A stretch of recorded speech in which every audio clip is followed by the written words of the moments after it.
back to another episode of the Birdie Bros podcast. I'm Zach Forgash, as always, joined alongside co-host Travis Teeple. And today we have a very special guest, Derek Barron. Derek, how are you? Good, man. What's up?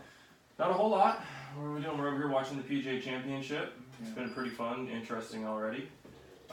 Anybody catch Brooks' round yesterday?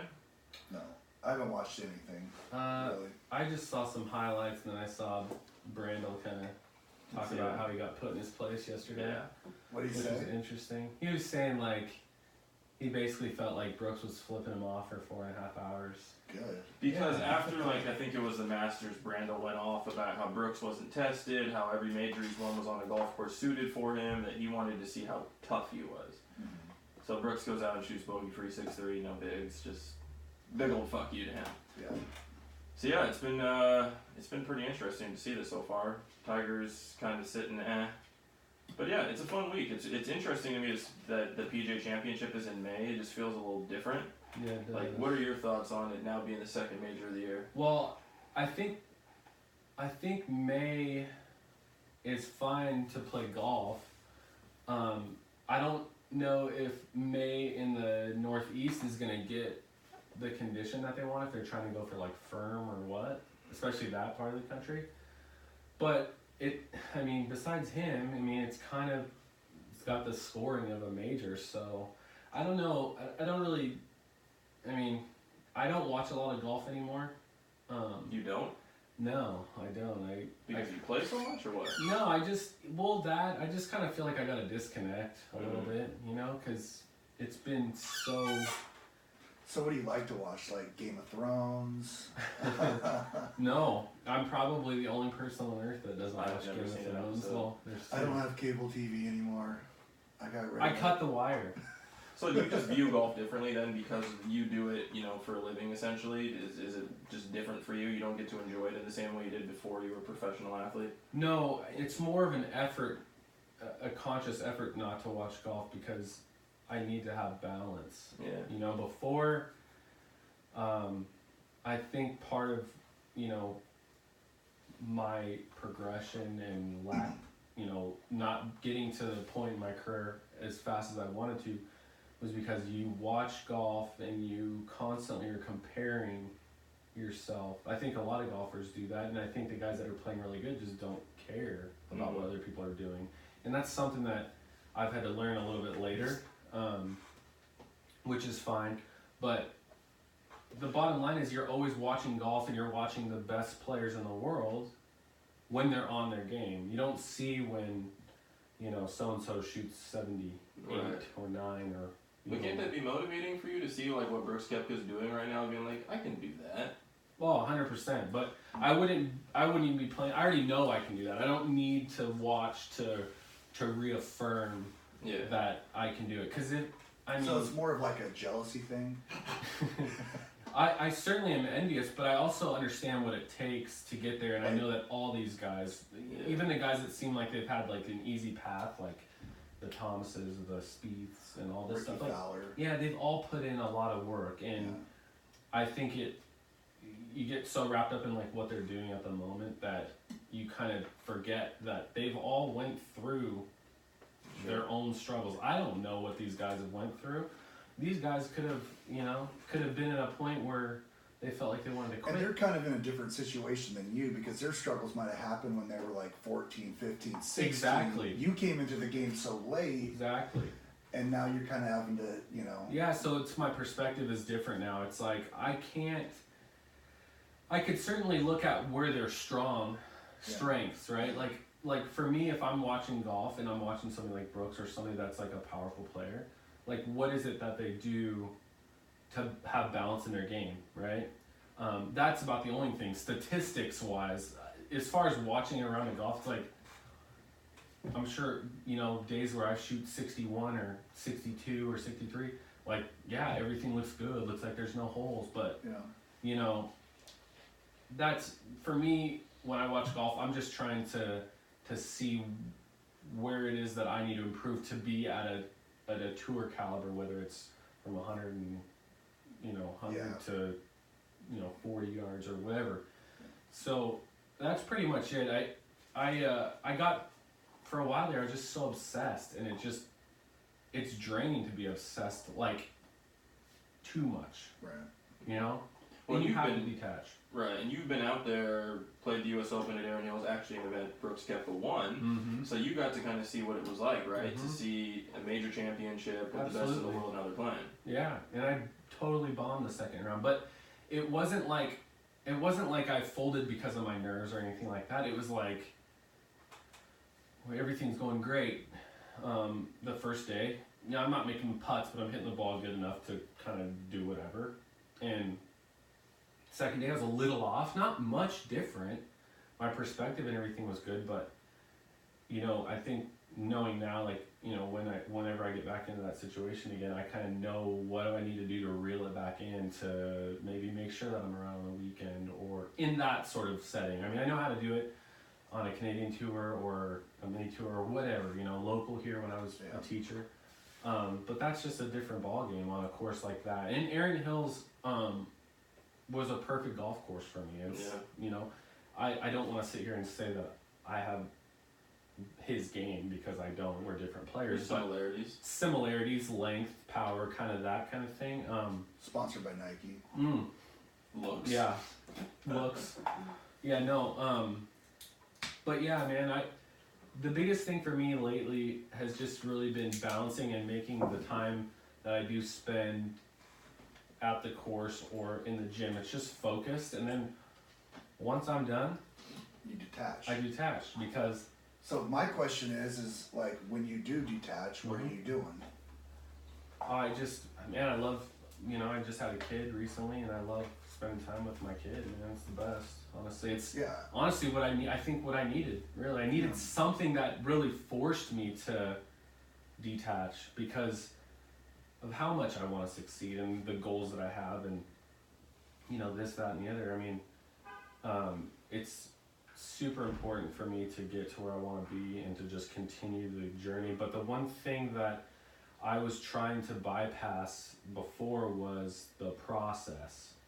And I didn't quite understand what that really meant as far as the process. Like go practice, go play good in a tournament, and that's the process. Like, the process is so much bigger than just that. And like, it's really hard to explain to certain people. I mean, you guys know golf and you guys hang out with some of the tour guys around here, so you kind of know the deal. But for the average person, the average Ann, they're just like, oh, you're so good, There's so many more things that play into just being a complete player and reaching that upper echelon of golf. And it's just so little. Like, my improvement when I first started was big. It was big steps. Now it's about the little tiny things, the consistency in taking care of my body, or figuring out how much to eat on the golf course to keep the same kind of, like, stupid stuff like that, like keep the same energy. Oh, you've been traveling too. Exactly. Like, the first year, man, I had no clue like how to book things out. Like, that's all stress, and all those little things roll up, and it makes it really hard to play good golf. You know what I mean? And so I have a better understanding now, and I'm more accepting of where I'm at, and I'm enjoying where I'm at versus thinking I should be here or I should be there. Like, I'm where I should be. That's the bottom line. And I know where I'm going. So to me, my opinion is, if you know where you're going, you know where you're headed in golf, like, I feel like I'll be on tour. I don't know when, but if I keep doing what I'm doing, I will be. And as long as you know that, you should be able to accept everything else in between. I'm not saying it's going to be easy, but the people that make it in this game, I think, are the people that persevere and just stick to the process of getting better and just do their routine every day. Consistency, right? And because then it makes going out there just another day versus I used to put, I'd get into a web, or if I got into Tory, like, this could be the week, that I change my life forever. Like, that's such added pressure that you just don't need. And that's just an experience. I mean, bottom line, I haven't been in those situations, that often, and I didn't know how the mindset to go in. But, I got good people around me and people helping me, and Michael and all those guys have been helpful, and Andrew, and that's big, right? Yeah, it's huge. It is. Having people lean on Kyle. Kyle's been massive in helping me understand. Just keep doing what you're doing. You are right. You're on the right track. You just keep going. Like, Yeah. If that doesn't make you feel like, nothing will. Right. And so where are you right now? I mean, you've tasted success, right? You know, it was 2 years ago you were in the U.S. Open. Mhm. It's May of 2019. What is the state of Derek Barron's golf game? It's good.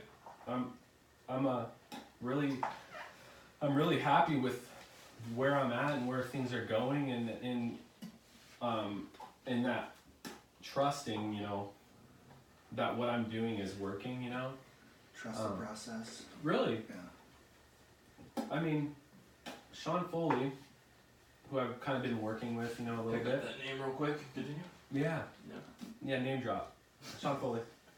But no, not just him, but I just refer to him because I've spent time with him now, and he's mentoring me as far as the mindset I should have, because I mean he's spent more time around these where I want to be than anybody I know besides maybe Kyle. What's been the biggest thing that you've, I guess, gleaned from his knowledge or experience? Probably confidence, really. I mean, he has a lot of confidence in me and where I'm going, but he also thinks that I need to get out of my own way a little bit and just I will accept the process, right? Right. Because I just couldn't, I would get manic about golf. Like, you play good and you feel great and you're great, and then you play bad and you're texting and it's like, what do I need to do? He's like, dude, just shut the fuck up and go play. Just keep doing what you're doing. It takes time. I've been working with, he's been working with Rose forever. He's like, he texted me I don't know, a couple months ago and was like, when Rose was hot there for a while.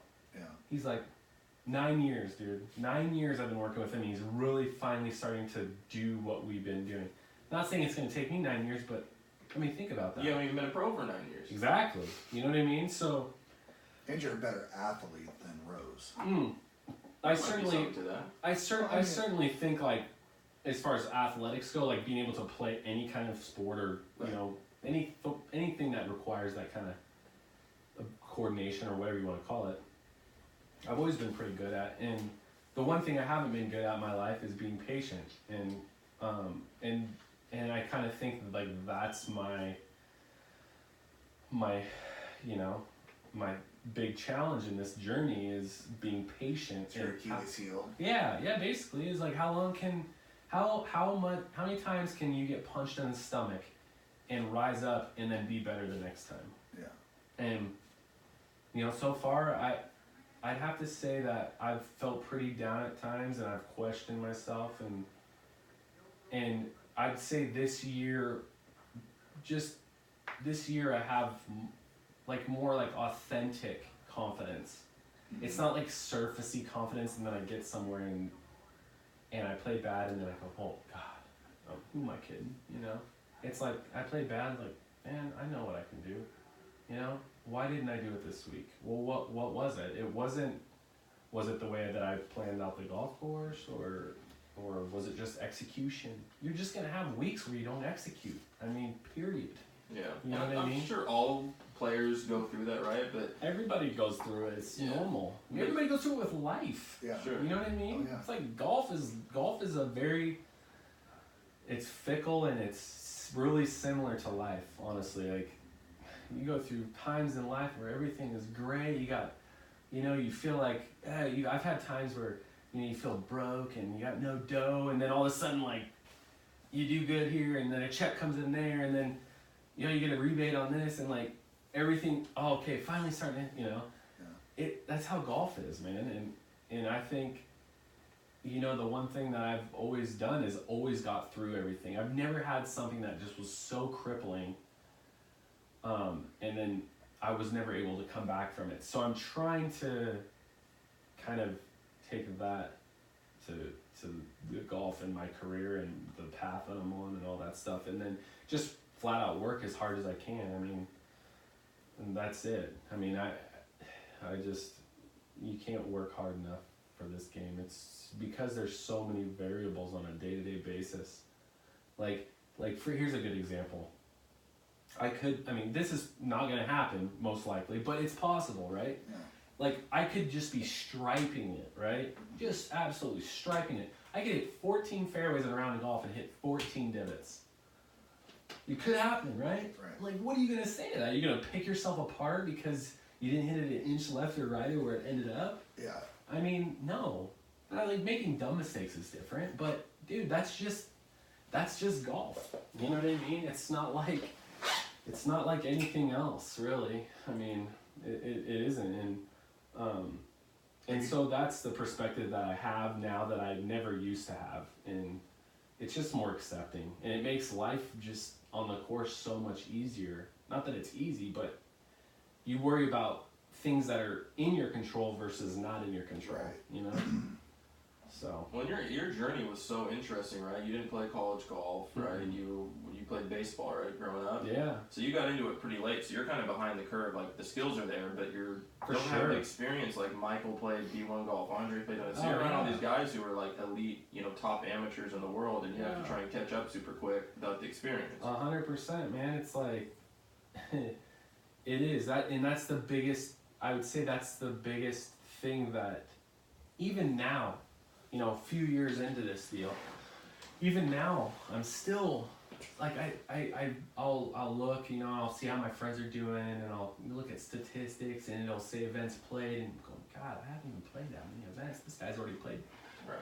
X amount of events. It's like, that's so valuable. Yeah. Can't put a price on experience, and there's no real way to simulate experience Yeah. other than being there and putting yourself there as much as you can. Does it make you wonder if you would have started at a younger age where you would be now, or do you think you'd be in the same spot?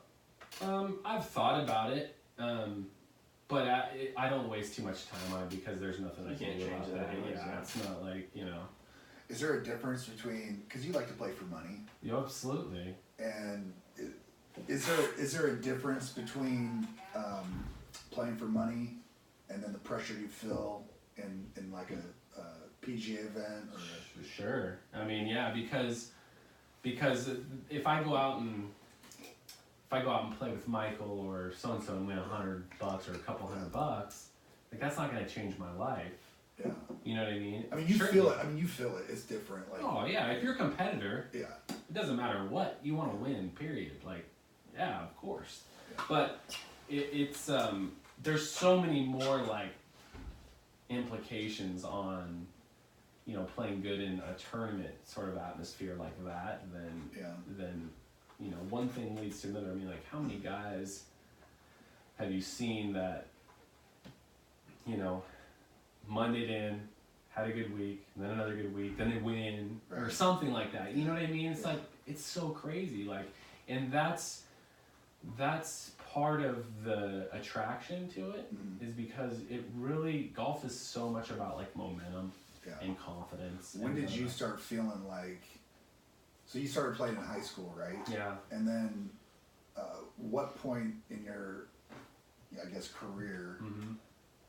did you feel like, man, I can do this for a living? I'd say probably my last like year and a half just being around here in the section, Mm-hmm. and the fact that I was able to Monday qualify into some web stuff and like that with a full-time job. Like, I remember the first time I Mondayed for a web event, it was in the Boise event. Okay.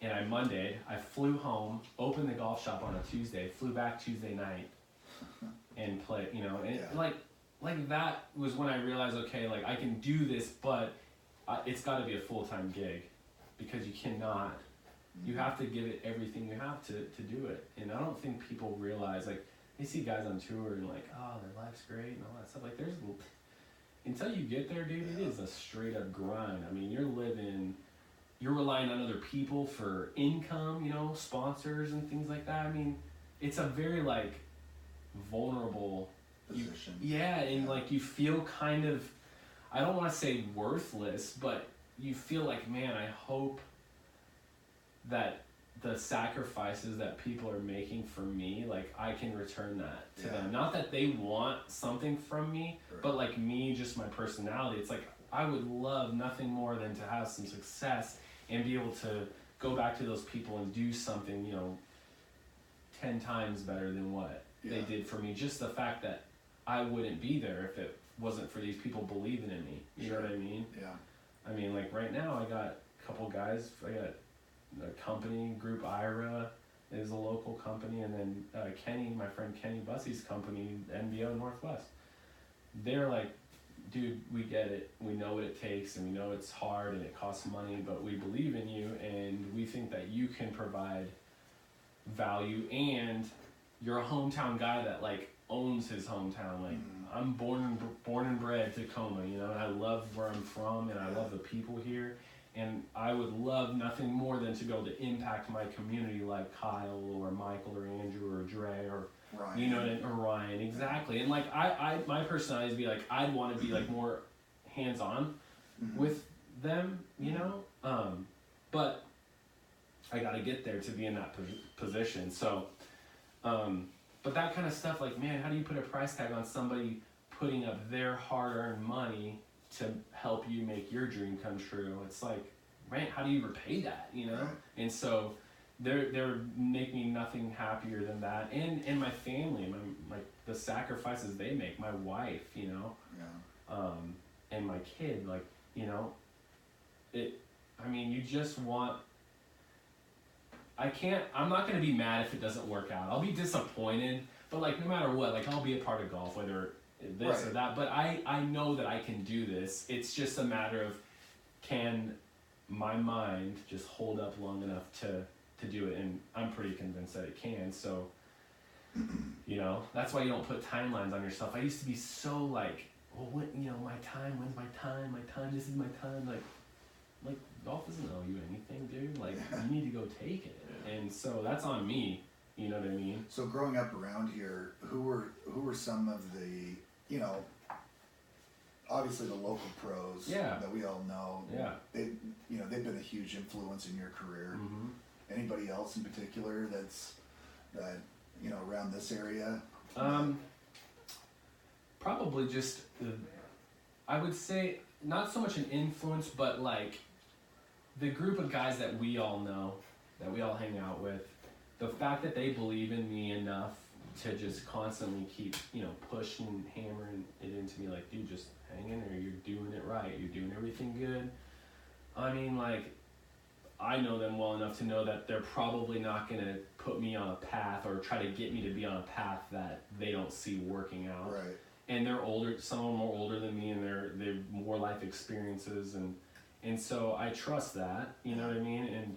And but also, I mean, I'm doing it because I love it. Yeah. You know, I love competing, and I've always been competitive in anything. Right. Doesn't matter if it's golf or poker or, you know, whatever. Baseball, whatever I've done, like there's nothing like beating people. It's so fun. And you've already been really successful with, you know, based on where you started. You mentioned the golf shop, that's Tacoma Furs you're talking about, right? Yeah. So for people who don't know, you bounced around from a bunch of jobs before that. Actually, so I'm going to tell a story real quick. The first time me and you ever met, I'm sure you don't know this, but I was in high school. I was playing with my best friend at the time, Jeff Habersetzer. Good buddy. I just played with him at Chambers 2 weeks ago. So we're playing at Oak Brook. And you're, I believe, working on the turf crew at the time. And he goes, hey, bro, we're on the first tee. He's like, hey, man, you got to see this guy hit a golf ball. He just hits it a mile. I'm like, all right, cool. So you just hop up there, first tee, not warm. It was like an old Titleist 975 head. And you just rope one. And I just remember the sound of the ball flight being like, I didn't know that was a thing. Like, I'd never seen that before. And I was like, all right, cool. Like, what's that guy's name again? Yeah. And then, you know what I mean? So, like, how many different odd-end jobs did you have, and where were you at that point in time? You're like, I could actually do this, or were you just known as a guy who just bombed a golf ball a mile? No, like, I always knew, like, that I could probably do something. I didn't know whether I could do that at that time when you saw me, but I always knew, like, if I could put in the time and the effort, that I could accomplish something, whether just make a living at golf, or maybe get to the tour, you know, like, you know, whatever. I knew that it was more about like the amount of time or the commitment I put into it. But as far as the jobs go, I mean, I did everything. And not because like I was like a dummy in school or like I got great grades in school, like, but it just wasn't my thing. I've always been like a hands-on, like, need to keep moving. I mean, my wife, she makes fun of me all the time because like I can never just sit still. Like I gotta be whether working on my house, like if I'm home, I'm like working on my house, like, you know, it's my personality. I need something like to be working towards. That's kind of what stimulates me. And that work ethic is what leads you to be successful in golf, right? Sure. I mean, I think that, dude, talent and all that long ball shit and all that stuff, like, that only gets you so far. Like, there's a lot of people that hit the ball far and farther than me that are shooting 90. Right. You know, there's like, but it certainly makes the work easier, I think. Yeah. You know what I mean? Like, and I was gifted with the ability to hit a golf ball pretty good, pretty regularly. But then it's about like, you know, it's about like just honing that in and like, and really mastering that skill set. Not, you know, we know that golf's not about bombing it. Like, Yeah. if that was the case, like guys that hit like 265 or 270 would never win. Right. But it's having control, and I think when I started playing better was Todd Irwin. He was kind of the first person that really like taught me how to play golf. Not hit a ball. I could hit a ball before I saw Todd, but he took me out the first time he took me out. I played in a pro-am with him as an AM at Trophy Lake. And he's like, okay, you're going to make no decisions today. You're going to listen to every club I hit. And it was like pouring rain. And he's like, 4-iron, 3-wood, driver. And I shot like 68 and I like beat all the pros and stuff like that. And there's good players in our section. You know, not everybody, but Very good. Yeah. Very good players. Yeah. And I was like, oh, that was really easy. Like, that was stress-free. Like, that to me is what golf's all about. Can you make it stress-free so you don't have any doubt creeping in, right? And then can you just keep that and stick to a plan? And it's so interesting. It's so like tactical, especially in like these on like this major championship. Like it's just about like the plan. Can you stick to the plan if you make a double? Right. Now, certainly your plan's going to change if you make a double in the second round and you're like one outside of the cut. Sure. But if you make a double in the first round on the third hole, like, dude, you got plenty of time to like make up for that. Just stick to the plan. Yeah. The plan is right. And that goes back to believing in yourself. Like, believing that I made the best decision on the way to play this golf course. And like, I'm just starting to learn all this stuff. And that's where the experience comes in, you know? So, but yeah, to get back to the jobs, I mean, God, I did everything. I was a courier from like, well, I guess you saw me when I was on the greens crew. I would go from... That was like 2007-ish? Yeah, it was a while ago. But I would be, I would be at Oak Brook from like 5:30 to 1:30. And then I would go from Oak Brook home, change, and I'd go from Oak Brook to REI down in Sumner from like 3:30 to 11. Oh, wow. And I did that for like 6 months, and I was just ran ragged, and I had like almost no time for golf. Yeah. And I was still hitting balls and stuff, but I wasn't really playing the way I would like to have played. And I finally got to the point like, I gotta figure out how to get away from this. So after that, I started doing this courier job that was kind of like under the table cash. I was making like $400 a week. I would drive to Seattle. I would run around all these different banks at night from like 9 to 11. Yeah. And picking up their proofs for the day and then dropping them off at the place for them to process. And so I did that for a while, and that was fine. Like, I was just kind of like bumming at that time. Like, I was playing golf and stuff, but not like anything serious. And I did that for a while, and then I went to construction. Yeah, I went to construction, and I kind of settled into that job for a while, which I was pretty good at it. I'm good at that. Physically demanding. Yeah, like that hands-on stuff. So like I started out painting for this construction company in Puyallup, and I remember like the first day I started, I painted like 5 of these barracks. You know the ones right off I-5 there by McCord on the left? Yeah. Like if you're going south? Yep. And I painted tons of these things like on the inside. I remember just like sweating my nugs off. Like, you know what I mean? Like just covered in like paint in my eyes and like, oh cool, you know? It was like decent money for me. And I stayed with that company for about 4 years and worked my way up, and then I kind of was like running it for a little bit under the boss and with another guy. And I got, you know, I was comfortable. It was something that like, hey, I'm good at this. I know how to do just about everything you could do to a house or anything, basic electrical work, plumbing, all that. I just learned so many skills from that. But when you get a $20,000 paycheck for hitting a white ball in a little hole, it probably feels a little better than of course, yeah, like you enjoy it, you know, and it's so much more rewarding. Yeah. You know what I mean? Like okay, like the stuff I'm doing is working. Like, it may not work like 25% of the time or whatever F Tigers won on tour, but like he's a different animal. But it's so rewarding to like, and it just winning, man. It just knocks you up a bunch of notches in confidence. Like, it really does, and so that whole deal, I was like still playing golf, and then the construction job allowed me to practice a little more because I'd be done at like 3 o'clock, so I'd start practicing more and more. And then finally I was like, man, I just love this. I want to see what I can do with this golf, and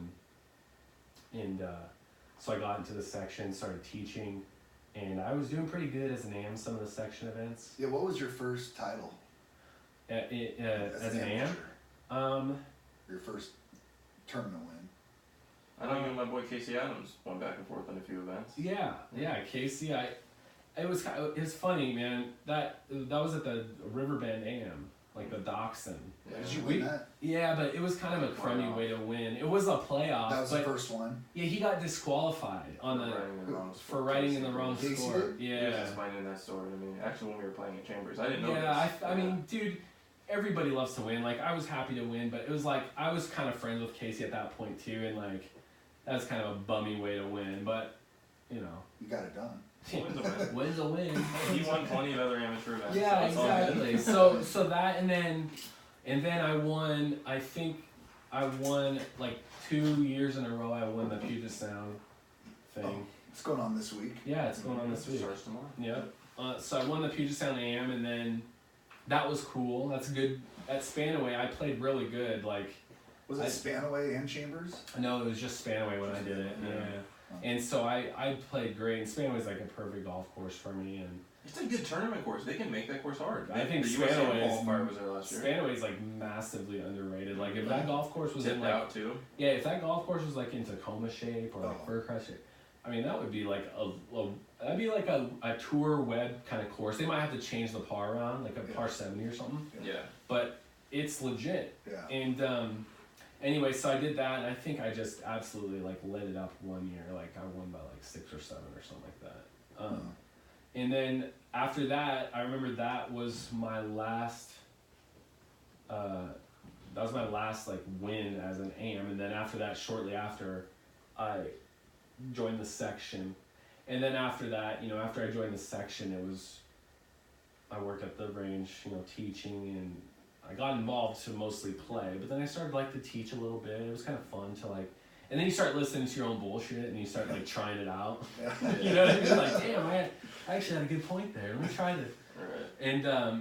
And so yeah, so I did that, and then the section is really when I was like, okay, like I'm not practicing as much as I could, and I'm still doing pretty good in the section. Like, I'm regularly like competing, and I'm winning all these like one-day pro-ams, and like.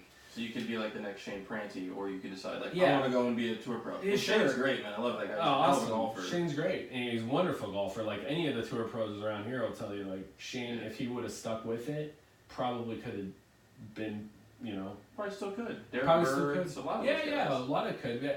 And that's where golf, that's another thing. It's like where golf will separate who really wants it, because you don't realize how hard it is to be like on the road alone and like in a hotel for like 12 hours a day and like that kind of crap. It's a lonely endeavor until you get there. Then you can afford to bring your family and all this crap and go to all the cool places. But the whole section thing, like I was regularly competing in the section majors. Like I rarely didn't play good. And then I think my last year in the section was 2016. I think that was the year that, I had a chance to win every section major at some point. Maybe not the Washington Open. I never really played good there at the Marine Valley, but I never played terrible. It was like, 10th place. That's next week as well. Yeah, that's coming up too. But, I remember the Oregon Open I won in 2015, and then the next year I kind of should have won. I kind of just, crapped it away. Yeah. Like, the experience, right? Probably thinking I was too hot shit to, pull out an iron on the hole or something like that. But So I finished like third in that. Then the Rose Hours that year, I finished second. I shot 59 in the Pro-Am at the Rose Hours. Yeah. And then 2 days later, I shot like 62. I made eagle on the last hole, and then kind of made Corey Prue have to make a putt, and that was really fun. And I finished second in that, and then I won the Northwest Open at Wine Valley, and you know, I don't know, I was 17 under for 2 rounds, and then the third round was a little bit harder, but It's a joke. yeah, that was stupid. That was pretty legit golf, honestly. Like that golf course, it's How not. did that round compare to your round for the U.S. Open qualifier at Tacoma? Sectional. Because you Oh. lapped the field on. Yeah, that, I mean, man, what perfect storm. Yeah. You know, like obviously, like I play Tacoma a lot, and I shoot 66 or 7 or 5 or different whatever. golf course that day. Yeah, I was totally out there. different. Greens rock hard, pins never seen before. The speed of the greens was. They were saying 14 was the number everyone kept Joel, talking about. so I saw Joel on the range, who's the Yeah. super there, and he measured one green at 14 and then measured 17 at 15. Wow. And so I just remember, like, I remember thinking to myself when I was practice putting, like, I was like, okay, like, Tacoma's pretty straightforward, but people, and the greens aren't crazy, but with this kind of speed, like, I just have such a huge advantage. Like, I know exactly where to miss every single shot with every pin. Right. And, like, that's so valuable, right? And I just remember, like, when I really felt like after the first round, I was like, great, you know. But you were 5 under, right? Yeah, I was 5 under. I think the next guy was like 1 or 2. Me and my guy we were 2 under, I believe. Yeah, 2 under. Yeah. Okay, so that was next best, right? Mm-hmm. And I remember, like, okay, I went to the side and just kind of sat by myself. I didn't want to hear people go, oh, you got this, you know. Yeah. Like, I just want to go eat a sandwich and just chill and just It's a like. long ass day, man. It is 36 a holes long out there. day. I played 36 yesterday too. That was the first time I've done that in a while. But yeah, like I remember going out, and then I remember the first shot of the second round. I on number 1, I hit it into the left bunker, and for those people that haven't seen Tacoma, like the green's very severely back to front, Mm-hmm. and the pin was Like middle left. and I hit it into the left bunker, and I was like, Dead. dude, there's no freaking way I'm gonna get this ball up and down. Like, close.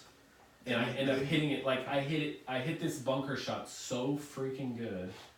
Like, to this day, it's one of the best, like, 5-yard bunker shots I've ever hit, right? Like, I actually left it above the hole, like 4 feet, and I made that putt, and after that, I was like, dude, I think I got this. And But then let's from be there- honest. I mean, the reason why you hit that bunker shot so well was your David Copperfield towel. Yeah, my play clean David Copperfield towel. No, it was pretty Just a crazy. magician.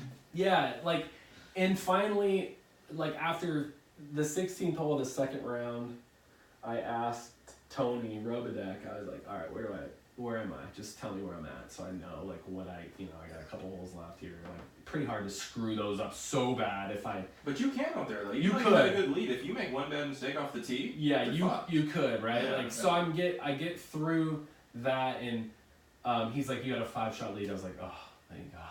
Yeah. You know, I'm pretty sure I can work with 5 shots, and I think I parred the last 2, and then Yeah. it was such a great feeling. Stress-free. Such a great You feeling. had a good crowd out there too. I know, Yeah. and that's so cool to me. Like, the amount of support, that people really genuinely want you to succeed. That is pretty rare. Yeah. Like, in this world, really. Yeah. It is, because unfortunately, like, I feel like that a lot of people, the way the world is, it's like you gotta look out for yourself Yeah. so much, Yeah. to like not struggle through life.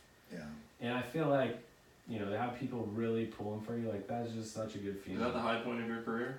Or obviously getting to the Open? I mean, it's all kind of the same event, right? I mean, That and that couple week stretch. Is that that and like when I made to finals for the web, like these things in my head, like, like for being like not that far into my playing full-time career, like these were things in my head that I saw, and like when I started playing golf, I got the Tiger Woods, like, you know, a couple years after I started playing, I got the Tiger Woods bundle of like all his greatest major victories. Yeah. And I would watch the US Open one over and over and over again at Pebble. And I was just like, I can do that. I'm not saying I can win by 15 or whatever, Right. but I'm saying I can play that kind of golf course and I can play it good because I know what I am capable of. And like days when you're out on the golf course and like I like to go play by myself once in a while. Yeah. And like you'll hit a shot and you'll be like, damn, like even that caught me off guard. Like when that's kind of what gives me more confidence than anything. When I'm just by myself and there's something like not thinking I can't do it, but like see if I can do it. Right. And then I just pull it off. You know, like a 3-wood from like 290 and you fly into the middle of your whatever, or like a high cut, you know, whatever. Yeah. That's why I hate playing by myself, because I always play good. You want somebody to see it. Nobody's gonna believe I it. know, like, you know, so that kind of stuff. But I used to watch it every night, and I was like, the U.S. Open to me, you know, everybody will say like the Masters and stuff like that. Like the U.S. Open to me it's like personally my favorite sort of like, it's like my Everest. Yeah. Like to Well, you win, can qualify for it without actually being on tour. and to imagine winning the U.S. Open. That's like, to me, would be the best thing ever, man. It would be so cool to win a U.S. Open and just like, because it's like the most demanding. Yeah. You know what I mean? Yeah. Even some years it's not, but over the period of 100 years, it's the hardest. It's just the most taxing, and I enjoy that. I do. Like people say like, God, it's a grind. It's like, I enjoy the grind, even though like sometimes I don't, like, but as a whole body of work, like I enjoy that. I enjoy like getting kicked in the face once in a while because it makes you hungry to come back. You know what I mean?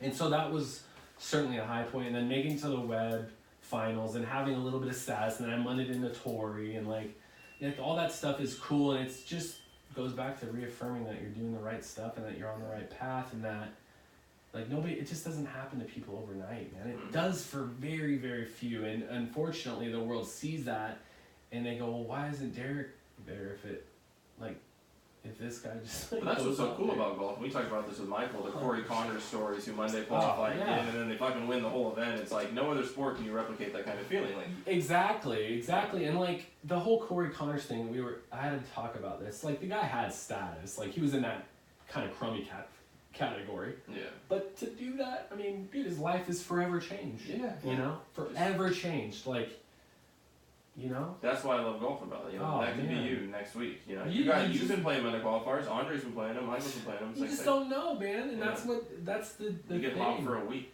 Like, yeah, you know, like over the course of a season in the NBA, like Steph Curry's gonna get his, or James Harden's gonna get his, or LeBron's gonna get his. Like, Yeah. You don't know that with golf. It's so like up in the air. Like I was watching yesterday, like this one of the PGA guys that is a Nike guy. I don't know him. I know of him because of the guy I work with On Nike. tour? No. He's a PGA club pro that qualified, and like he shoots even yesterday, and I'm going, wow, he beat a lot of What good guy? players. What's his name? His name's Ryan Vermeer. Okay. Yeah, he won the club pro championship and stuff. But like, you know, how cool is that? Yeah. You know that. I mean, there's so much talent and ability in golf, and what separates the guys, I'm fully convinced, is just hard work and perseverance. Yeah. Bottom line.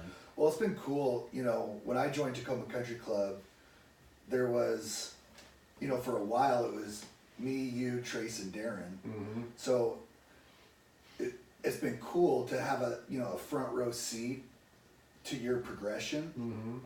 because from when we first started playing till now, it's a huge difference. It's crazy, right? And because I'm normally an impatient person, it feels like a fucking eternity. Yeah. You know what I mean? But it's like not. But like I'm just so like wanting to get there that when you want something so much, a minute feels like an hour, and an hour feels like a month, and you know, so on and so forth. And it's like, but yeah, it's pretty interesting. I just remember it's funny that you said that. I was going through my phone and I was looking at golf swings that I had. You know, I'm kind of a swing nerd. Right. Yeah, me too. I was and analyzing your swing, what it used to look like. Well, and I looked at that one that you got at Chambers the other day, and I was like, puke. You know, and then I looked at one from like yesterday and I was like, you know what I mean? Like, but I was looking, you know, from like 5 years ago to today, and I was even looking from like last year to today. Yeah. And, oh man, like, what a difference. What It's a huge. difference in the amount of control that I have now versus last year. It's like, if I could honestly say that I haven't gotten better since just last year. Like, here's the biggest difference between where I'm at right now today and last year. Last year, I felt like I needed to hit the ball perfectly to compete. Right now, I feel like I could hit B- and still, you know, I feel like I could strike it like B-, B, whatever, and still win by 2 or 3. Yeah. Do you know what I mean? Because I'm more rounded. Not even so much that I'm better at this or that or that, but like my mind, the way I think about golf is just so much better. In the perspective, it's like I used to wig if I'd make like 2 or 3 bogeys starting out. Like you just get off to a horrendous start, right? And I'd be like, oh fuck, I gotta go at every flag now, you know, I gotta do this and that, and then it snowballs. But like my bad rounds now are like 1 over or even or 1 under even, you know. Whereas before it'd been like 76, 77, like you're done. Yeah. You know, see you later. Unless you go lights out, you know. So. Tiger made a birdie. Yeah, I saw that. Or was it a par? No, it was for birdie. Was it? But he was a full, I think, like 13 shots back still. That's okay. There's a lot of golf, dude. There's one thing we all know, especially about golf, is guess what? Brooks got a 5-shot lead right now, and he looks completely in control of his game. One bad swing, and then one bad decision, and all of a sudden that 5-shot lead is won. Yeah. You know, and that's kind of the beauty about it all, but it doesn't look like that every time I look at it. But you know what I'm saying? Yeah. You know, it takes one lost ball or one plug ball or whatever. Well, that's the thing. It's like golf. This tournament is 72 holes. Like I can't keep it together for 18 holes. Like I think golf should be like 14 holes because I'm pretty decent at that. But to keep it together for a full round of golf is crazy. But to do it for 4 days in a row without making mistakes, that's why it's so hard. Man, I can't even imagine. You can make mistakes. That's the thing. You can make mistakes. You just can't. Like the one thing that you can't do, I think, is you can't make a bad swing followed up by a bad decision. Yeah. So many people make a bad swing and then they try to recover by making a bad decision, and then making a bad decision causes them to make a bad swing. And that's all mental, right? Yeah, it's decision making. Yeah. It's period, you know. But I'm not by any means a guru, but I certainly am learning a lot every day. I mean, you know, I read. That's good, yeah. And it's popular, right? Guys get mental coaches. You got to train not just the physical side of it, but the mental side of it. Mental's been huge, man. I started working with this guy, Rafi Klom, and he's a mental guy, and he helps some other guys. And that's awesome. It made like if you're not doing that, you're behind, right? If you're not taking advantage of all those things. If people are gonna offer to help you, like, take it. It's not gonna hurt. Well, really, once you get to that level. I mean, everybody can hit a cut. Everybody can hit a draw. Everybody can hit like a punch low, you know, whatever. That's what I said. It's like the little tiny things. Right. You take a bunch of little tiny things, and then you take them and you mash them up into a ball, and all of a sudden you got kind of something worth here, right? Right. If those little tiny things add up to me playing a stroke or a stroke and a half or 2 strokes better over the course of a tournament, right, dude, that's a huge deal. It's huge. Yeah. Big difference. Yeah. Like, think about what separates the guy on tour that averages, like, let's say the leading scoring average on tour is like 68.9, and then he's like #1 scoring average, right? Let's just say right now that's Justin Rose. And then you take a guy that's kind of like middle of the pack, you know, maybe 75 or 100 in the world, and he averages 70.01. Talking about 1 stroke around. How big of a difference?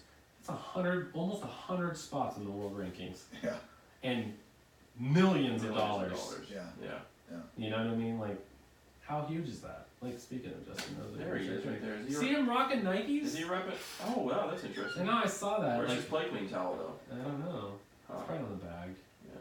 But what are those, the Rose shoes he's wearing? I think he's wearing those are the leathers. They look like the Roches, or they're the lunar ones. Little shocker. How did the Nike relationship start with you? So when I was playing in the section, like they're all about like homegrown, like Northwest, and like that's where what they really like the most. I think obviously they want the best, period, but that's pretty interesting. Is like a guy named Andy Lowry who was the rep at the time here. I was like, hey man, I've been a huge fan of Nike since I was like, you know, like I had Nike diapers, I think. You know what I mean? Anyway, I was like, I'm interested, you know, and he was like, like who is this guy? And then like all of a sudden he starts seeing my name more and more. I'm like, I don't have a deal with anybody, and he's like, this is, and then he. But you did. You had Adams. Yeah, like that was like nothing. It was like more like in good faith kind of thing. It was not like sign your name here and we own you, basically. Right. You know, club for rights. Yeah, like you better play these. You're gonna get paid bonuses for this and that, and like. But they were hooking it up. Absolutely, and I will say, man, the guys at Nike have been. They've been like I've built wonderful friendships, and for me being just kind of a small fish, you know, really right now, they've treated me like they believe that I could be, you know, up there playing on Sunday in a major. Like, I can't thank them enough from that, and I try to as much as I can, you know, by helping them out when they need stuff. But, yeah, they're good. They're good dudes, and that's a legit company. Like, I don't care about all the ads and all this. Well, it's all for, you know, it's all to stir up. You're talking about like the Kaepernick. Yeah, the Kaepernick stuff. It's like. Dude, it's Nike, man. It's the biggest company. Like, you're with like, the biggest dude, it's company. not the first time they've done it either. It's like, you know what I'm saying? Yeah. And even if you become a major champion, you're sticking with Nike. It's like, you know what I mean? Like, where else are you gonna go? Let's see all these people complain about Kaepernick. Let's say, for example, let's say these people complain about Kaepernick. I bet you if one of these people, right, that was complaining, like their business, like let's say the guy sold insurance, and he landed Nike as a account. For insurance. Yeah, he's got a really big opinion on that whole Kaepernick thing, but when Nike writes him that check to cover their employees for $40 million, you don't care. Oh, pleasure doing business with you, Mr. Knight. Yeah. You know what I mean? Right. Any of these people, it's so easy to have opinion when you're not getting paid. It's like when A-Rod left Seattle. Oh, he's going for money. Like, yeah. Yeah. You know? That's his profession. Yeah. Here, you turned down $220 million, you moron. You know what I'm saying? Like, come on. Like, I get it. Like, we can all have opinions and all that stuff. Yeah. But these people they're still out to make a living and make the best life for their families and their family's family and all that stuff down the road. And they're going to do what's best. And there ain't that is not, to me, that's not being a sellout. No. You know? No. It's really not. Like, you can have your beliefs, and that's great, and all power to you for sticking to them, but when you're feeding your family, you know, Nike writes this guy that has hates Kaepernick, burned his jersey. I bet you if Nike mailed him a check for $2 million in the mail, he'd cash it the next day. Yeah. Right? Oh, yeah. Right after you burn that jersey, and then Nike'd be the best company of all time. Yeah. You know, so it's like, I don't know, everybody's got an opinion, you know, it's just like, keep it to and yourself. Nike, I mean, they know what they're doing. I mean, they're trying to stir up controversy. They're literally the biggest recognizable, like, brand in clothing in the world, right? Like, they're athletes, they've got the most speaking of that swing, they've got the most... Steve still in the... Oh, never mind. That's a line no one else is taking all day on that whole... But so, like... You know, they've got Tiger, most recognizable face in the world, they said at one point. Michael, LeBron, like, they're really hurting because a couple people hate Kaepernick, and we're pulling Nike stuff out of our golf shops. Yeah. You know, it's like, I get it if you have a membership that's not happy and stuff, like, you gotta do what you gotta do and bite the bullet. But it's like, come on, man, it's not like Nike is like... Doesn't mean that's their view on everything. They have an athlete, Colin Kaepernick, who has his view that wants to be heard, and they're going to support their athlete, period. Right? Doesn't mean that's their opinion. Yeah. It just means, hey, this is our athlete, this is what he thinks, and we're going to give him a platform, you know? And we're gonna spend millions and millions of dollars on it. And I guarantee you that it made them millions of dollars. Oh yeah. Like their stock price dipped, but it went right back up, right? Like so all the people bought in that didn't really care. Yeah. And then all the people that did care are like, we'll see you later. Now it's all forgotten about. Yeah, nobody cares about it anymore. It's like, what's next, you know? Yeah. Exactly.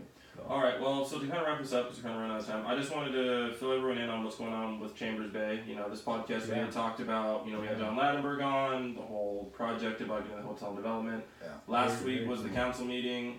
It passed. It went through. So they're going to build a hotel. You got up development. and spoke. Oh, it did pass. I saw you. I saw you speaking. I didn't see the video. I just saw a picture. Can you kind of fill everybody in what happened? I mean, Yeah, it was a crazy experience. It was emotional. I was there with Michael and Dan Putnam and that side of things, and it was contentious. It got awkward. They were fighting on the Connie Ladenburg and Pam Roach were fighting. Like it was insane, man. It was crazy how personal it got.